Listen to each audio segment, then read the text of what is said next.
कुछ समझ है खुद कहाँ है जानते हैं। इन लोगों का जो स्टेटमेंट होता है उसका हम नोटिस लेते हैं। एक घटना घटी थी, आपको याद नहीं है, जो बेचारे की मृत्यु हो गई थी, क्या हुआ था उसमें, जो हम लोगों ने कहा कि ठीक है सीबीआई इसको देखेगा, क्या बोलते रहता था। इन लोग की बात पर ध्यान देने की बात है, हम तो नहीं देखते हैं। हम तो ये लोग क्या बोलता है उस पर हम नोटिस ही नहीं लेते। लेकिन आप बता रहे हैं कुछ बोल रहा है तो हमने नहीं ध्यान दिया किस चीज़ के बारे में बोल रहा है। वो पॉपुलेशन पॉलिसी पे जो आपने बात कही थी, इससे शिवसेना नाराज अरे हम पॉपुलेशन पॉलिसी पर जो बात की है पिछली बार आप लोग पूछ रहे थे, हमने तो आपको बताया कि जान लीजिए कि इसके लिए क्या करना चाहिए जो सबसे इफेक्टिव है।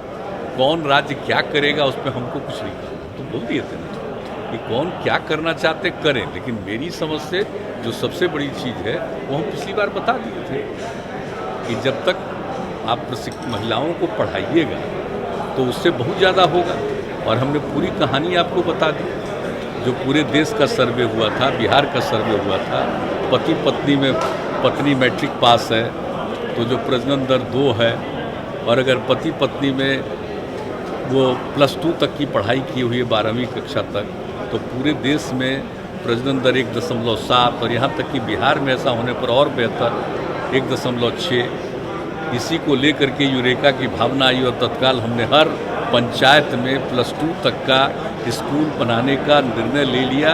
ज़्यादातर हो चुका है और कुछ जगह पर ज़मीन नहीं मिल रही थी तो वहाँ के मिडिल स्कूल को ही हम लोगों ने बनवा दिया आगे, और बाकी जो 2 है 11वां और 12वां का उसमें भी काम हो रहा है। और उसके चलते प्रजनन दर हमारा 4 था, वो घट करके 3 पर पहुँचा है। तो जो अगर पति पत्नी में अगर पत्नी शिक्षित होगी तो निश्चित रूप से प्रजनन दर घटेगा, ये हमारी फीलिंग हम बता रहे हैं। बाकी किसको क्या है, मतलब लड़कियों के पढ़ने पर चिंता है तो जिसको अगर चिंता है तो वो जाने, किसको छोड़ करके कहाँ गया है, कहाँ से छोड़ के फिर कहाँ आने वाला है, ये वो ना जानेगा जी। हम लोगों की बात करते हैं, हम लोगों को इन सब लोगों से कोई मतलब नहीं, और हम लोग बिला वजह किसी पर कुछ बोलते नहीं। अभी आप पूछ रहे थे हम बता दें, हम लोगों का अपना अपना विचार है, करता रहे, हमको क्या मतलब। दिल्ली बॉर्डर पर किसान पिछले नवंबर से लगातार प्रदर्शन दिल्ली बॉर्डर नजदीक किसान, हजारों किसान कृषि विधेयक, कृषि कानून को वापस लेने के मुद्दे को लेकर लगातार प्रदर्शन कर रहे हैं, अपना प्रोटेस्ट कर रहे हैं। तो कोरोना का सेकेंड वेव रहा, ठंड रहा, जितने सैकड़ों किसान मारे गए, उसमें बढ़ गए।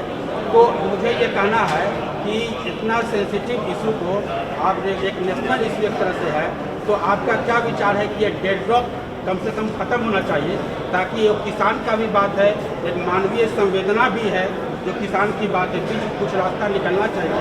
और आप खुद कृषि मंत्री रह चुके हैं केंद्र में, आप थोड़ा बेहतर उसको समझ करके, और क्या आपका सलाह है कैसे इसको समस्या का निपटारा किया जाए, जरा बताएं उसके बाद। देखिए, ये पर्टिकुलर कुछ राज्यों की बात है जहाँ सबसे पहले ये काम शुरू हुआ, उत्पादकता भी बढ़ी थी और वहाँ से लोगों का खरीदा जाता था अनाज। तो वो उन सब इलाकों में जो नई पॉलिसी बनी है, नई कानून बने, तो उसको लेकर के उन लोगों का विरोध है। आपस में बातचीत भी कई बार हुई है, लेकिन इसमें तो इन लोगों के साथ बातचीत करके उन लोगों को भी कन्विंस किया जाना चाहिए। बात तो हो ही रही है, लेकिन कोरोना के दौर में इस प्रकार से निरंतर करना ये कोई ठीक बात नहीं। किसी को भी अधिकार है अपनी बात को रखने का, और केंद्र सरकार ने तो कई बार बातचीत की है, तो अभी फिर बातचीत कर लें। लेकिन ये समस्या पर्टिकुलर कुछ इलाकों की, आप जानते ही हैं, तो हम लोग तो पहले से बोलते रहे, तो वहाँ के इलाकों की जो बात है वहाँ के बारे में तो केंद्र सरकार की नीति है, वो किसी के खिलाफ नहीं है, लेकिन लोगों के मन में कई तरह की भावना है, तो उनके साथ फिर बातचीत करके इसका समाधान होना चाहिए, यही है। लेकिन हम लोगों का जहाँ तक सवाल है, हम लोगों का यहाँ पर तो आप जानते ही हैं कि यहाँ पर कितना ज़्यादा हम लोग सारा काम कर रहे हैं, और यहाँ पर कितना ज़्यादा प्रोक्योरमेंट हो रहा है। और आप जान रहे थे बिहार में कि अब इस बार से गेहूं का भी प्रोक्योरमेंट हम लोगों ने शुरू करवाया बेहतर ढंग से, आगे और करेंगे। तो यहाँ तो बात ही दूसरी है, लेकिन पर्टिकुलर उन जगहों पर जहाँ सबसे पहले प्रोक्योरमेंट शुरू हुआ था, वहाँ के लोगों की जो प्रणाली थी, जो काम करने का वहाँ का तरीका था, तो वहाँ के लोगों के साथ बातचीत करके उस इलाके के लिए क्या होना चाहिए, इस पर विचार करके ही फाइनल एक दूसरे से बातचीत। लेकिन हम तो सबसे अनुरोध करेंगे कि भाई कोरोना के दौर में इस तरह से पूरे तौर पर इतनी बड़ी संख्या में इकट्ठा होकर के, ये देख लीजिए दुनिया भर में समस्या है, और इस तरह की ये चीज़ आ गई है कि एक राउंड नहीं, दूसरा राउंड, अब तीसरे राउंड का खतरा, तो इस पर गौर करना चाहिए, सोचना चाहिए पार्लियामेंट में। लेकिन बातचीत तो होना चाहिए। देखिए, रूलिंग पार्टी है, अपोजिशन पार्टी है, तो अपोजिशन पार्टी को तो जिस चीज़ में कुछ करने की इच्छा होती है वही ना करेगा, वो तो एक अलग चीज़ है। उसमें तो कोई अपोजिशन में है, उनको अपनी मर्जी क्या करना है वो अपना और करें। वो संघर्ष करने वाले किसान नेता कई बार पटना भी आए, यहाँ के किसान से बात की, लेकिन उनका जो मंशा था कि बिहार में भी कोई किसान कुछ करे, ऐसा हो नहीं पाया। ये तो हम कितनी बार बता चुके हैं, बिहार में तो ये सब समस्या ही नहीं है। बिहार में तो किसानों में उत्पादकता बढ़ी है, और हम लोग उसका प्रोक्योरमेंट भी शुरू, अधिग्रहण भी शुरू किए हैं, तो कितना ज़्यादा सब काम हो रहा है बिहार में। तो यहाँ के किसानों पर तो इन सब चीज़ों का कोई मतलब नहीं है। और आप जान लीजिए कि बिहार में तो हम लोगों ने शुरू से ही ना काम किया है, शुरू से ही काम किया है एक कि मामला सब लोगों को आज़ाद कर दिया कि साहब कोई भी अपना जहाँ चाहे वहाँ बेचे करे, और यहाँ पर तो हम लोगों ने प्रोक्योरमेंट शुरू किया। तो आप सब अच्छी तरह से जान रहे हैं कि किस तरह से यहाँ पर हम लोग कितना तेज़ी से प्रोक्योरमेंट करवाते हैं और लोगों को इसका लाभ मिलता है, और हर चीज़ पर नज़र रखी जाती है।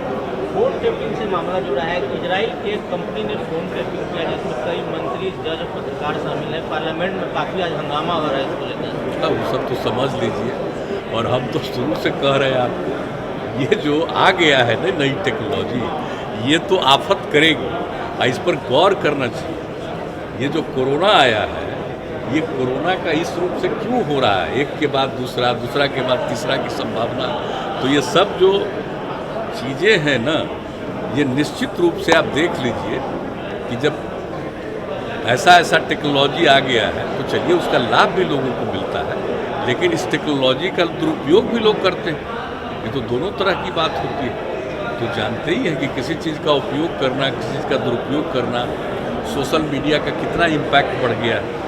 लेकिन उस सोशल मीडिया पर कोई अगर अच्छी बात भी करता है, तो बहुत लोग निगेटिव बात करते रहते हैं, एंटी सोशल काम करते रहते हैं। तो क्या कीजिएगा, तो टेक्नोलॉजी जब आई है तब से तो ये सब और शुरू हो गया। वो फोन टैपिंग का और फोन के जासूसी का जो टाइमिंग है, वो बड़ा इम्पोर्टेंट है। वर्ष 2017 से लेकर के वर्ष 2019, मतलब लोकसभा चुनाव से पहले। तो आपको ये लगता है कि पत्रकारों का फोन टैप हो रहा है, पॉलिटिशियन का फोन टैप हो रहा है, मंत्री का फोन टैप हो रहा है, विरोधी दल के नेता का फोन टैप हो रहा है, ये सब तो बड़ी गंदी सुप्रीम कोर्ट के जज का फोन ये तो बहुत फालतू चीज़ है। किसी को इस तरह से डिस्टर्ब करना अच्छी बात नहीं, मेरे हिसाब से तो बिल्कुल बेकार बात है। और ये जो नई टेक्नोलॉजी सब आ करके इसका जो दुरुपयोग हो रहा है, और किस तरह से इसका बुरा असर भी पड़ रहा है, कई जगह लोगों को परेशानी होती है, काम करना चाहते हैं उसमें बाधा आती है, कई तरह की बात होती है। अगर कोई निगेटिव और गलत काम करे तो शुरू से ही तो उस पर कार्रवाई करने के लिए प्रावधान होता ही है। लेकिन अब जो आ गया है तो इसमें होता है, कई लोगों को किसी तरह से तंग करना, परेशान करना, ये सब भी चलता ही रहता है। आप सब लोगों को ज़्यादा मालूम है। हम तो तेल के दाम कम नहीं हो रहे, लगातार बढ़ रहे हैं। आपने पहले भी चिंता जाहिर की है इसको लेकर, अब तो 100 पार हो गया है। हाँ, वो सब तो ऐसा ये है कि कई बार इधर बिहार सरकार की ओर से आपके समय में टैक्स कम किया गया है, लोगों को मामूली राहत ही सही, मामूली राहत देने के लिए। तो क्या अभी जो 100 के पार तेल का दाम हो गया है, तो आप अपने स्तर से या केंद्र सरकार से भी अनुरोध या अन्य राज्य सरकार से भी अनुरोध करेंगे कि एक सामूहिक प्रयास हो केंद्र सरकार की ओर से और राज्य सरकार की ओर से कि टैक्स में थोड़ा कमी करके जो भी संभव हो पब्लिक को इस महंगाई से राहत दिलाई जाए तेल का। अभी हम लोगों ने उस पर कभी गौर नहीं किया। मैंने ईमानदारी से आपको बता देते हैं कि रेट तो बढ़ रहा है, लेकिन कभी इस पर गौर नहीं किया। लेकिन आप जो सुझाव दे रहे हैं तो इस पर तो परामर्श किया जा सकता है, बातचीत किया जा सकता है। आपस में पहले हम लोग बात करेंगे, अपने यहाँ बिहार में आपस में पहले बातचीत करेंगे, इसके बाद इसका क्या रास्ता है, किस तरह से लोगों को राहत मिल सकती है, उस पर गौर करेंगे।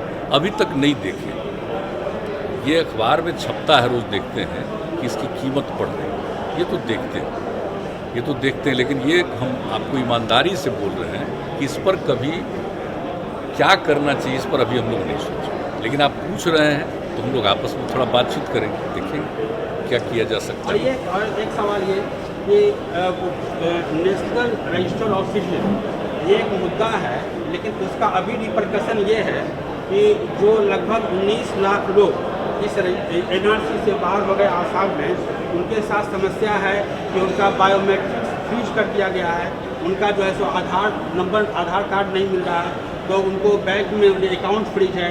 और ऐसे कितने लोग हैं, जैसे पूर्व राष्ट्रपति फखरुद्दीन अली अहमद के परिवार, या ऐसे लोग जो आसाम गवर्नमेंट में नौकरी किए या जो आसाम को रिप्रेजेंट किए, वो सारे लोग ऐसे बहुत जेन्युइन लोग, उनको जो मोटे तौर पर वो जेन्युइन है, वो उनका भी नाम हट गया है और एक गंभीर समस्या है। और कई स्टेट के चीफ मिनिस्टर जैसे ममता बनर्जी कह चुकी हैं कि हमारे यहाँ NRC लागू नहीं हुआ, तो क्या बिहार के संदर्भ में आपका क्या सोच है कि ये आगे एक समस्या होगा? आप कुछ उसको स्पष्ट कर दें। बिहार के बारे में तब पूरी अच्छी तरह जान रहे हैं, बिहार में तो सब कोई समस्या ही नहीं है, हम लोग से कोई सुने, ये आप खूब ठीक से जान रहे हैं, आज से नहीं प्रारंभ से ही तो जान यहाँ रहे हैं। लागू नहीं होना।